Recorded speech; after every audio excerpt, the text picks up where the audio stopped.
Did ancient comet impacts kill large numbers of animals in Alaska and Yukon? And as I'm saying this, it could have also happened in Siberia. To lay people, the muck found in certain areas of Alaska and the Yukon is just dirt, dark, silty, often frozen and full of plant material. But to miners, it's something of a nuisance. When dug out and left to thaw, the muck lets loose a fetid stench due to its high organic content. To scientists, though, the muck is a graveyard, and a fascinating one at that. Over the years, thousands of remains of bison, mammoth, horse, muskox, moose, lynx, lion, mastodon, bear, caribou, and even camel have been uncovered. More interesting than the mere presence of this geological gold mine is the actual condition of the remains. Cached inside the frozen mucks for as long as 48,000 years, the remains are remarkably well preserved, with some carcasses mostly intact and effectively mummified. Even more curious, many animals show no signs of predation, scavenging, or decomposition, and despite disarticulated bones, seem to be in relatively good health at the time of their demise. And this reminds us of the Siberian foxes and mammoths and wolves that they have found and are trying to clone somehow. Now, this made Jonathan Hagstrom, researcher, geophysicist at U.S. Geological Survey, wonder what killed all of these animals. He and colleagues, Richard Firestone, Alan West, James Weaver, and Ted Bunch, shared an intriguing hypothesis. They think the seemingly sudden deaths of many of these animals in the Alaskan and Yukon mucks could be explained by air bursts and impacts from comet debris that struck Earth during the late Pleistocene between 11,000 and 46,000 years ago. Hagstrom and his colleagues recently presented new evidence for this idea in the journal Scientific Reports.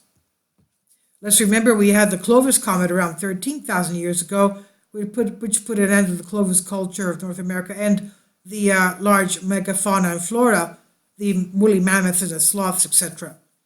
Now, examining sediments attached to the 9 mammoth and bison skull fragments dug out from the mucks and dated to late Pleistocene, that's about 11,000 years ago, the researchers found large quantities of impact-related microspherules in 7 of them.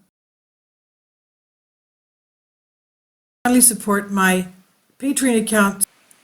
The daily posts are 5 videos daily, and they are totally different from what I have on my YouTube channel.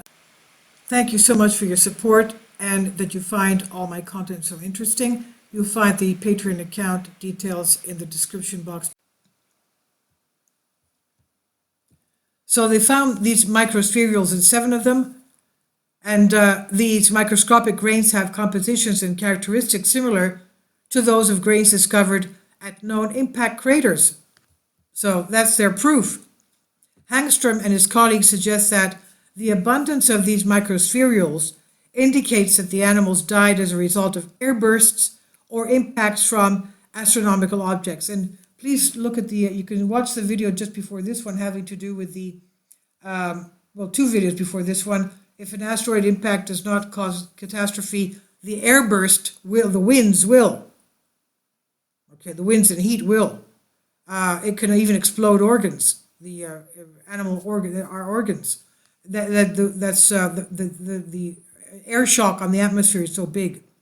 So Hagstrom and his colleagues suggest these microspherules indicate the animals died as a result of air bursts or impacts from the astronomical objects. Some of these explosive events may even have been on the scale of the 1908 Tunguska event, in which a foreign object between 200 and 620 feet in diameter exploded over Siberia, knocking down some 80 million trees in a blast roughly equal to the Castle Bravo thermonuclear explosion. Primary blast injuries are caused by the nearly instantaneous change in environmental pressure from passage of the blast wave, the researchers write. Blast winds from the impacts would have swept across the Beringian landscape, flattening trees and killing, dismembering, and burying megafaunal carcasses or body parts along with logs, branches, and other plant materials with a matrix of redeposited loess in low-lying creek valleys, they said.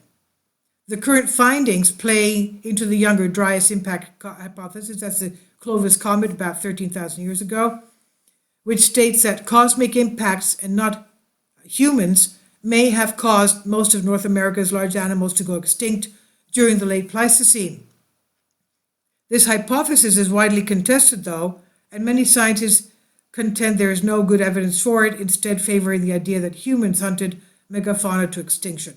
The impact hypothesis also suffers from a conspiracy problem. Oddball thinkers like Graham Hancock have co-opted it to write that impacts during the Younger Dryas doomed the lost civilization of Atlantis, which pretty much all available evidence suggests existed purely in the realm of fiction. I wouldn't say that. We have a lot of texts in ancient Greeks, in the ancient Greek writers that talk about the Atlantis sinking, or even the island of Rhodes sunk, but it came back up again. Now, the present paper here concerning this, the ancient comets, the present paper lends credence to the Younger Dryas impact hypothesis, but the sample size of fossils is minuscule. Moreover, classification of microspherules can be very subjective and open to interpretation. As the author admits, further studies of fossils with well-established stratigraphic contexts are needed before the actual role of impacts in driving or contributing to the megafaunal extinction can be inferred. So this is by Jonathan Hagstrom, Richard Firestone, Alan West, James Weaver, Impact-Rated Microspherules, Scientific Report 7. This is by Ross Pomery, Real Clear Science on Bended Reality. Please leave your comments, and thank you for your support.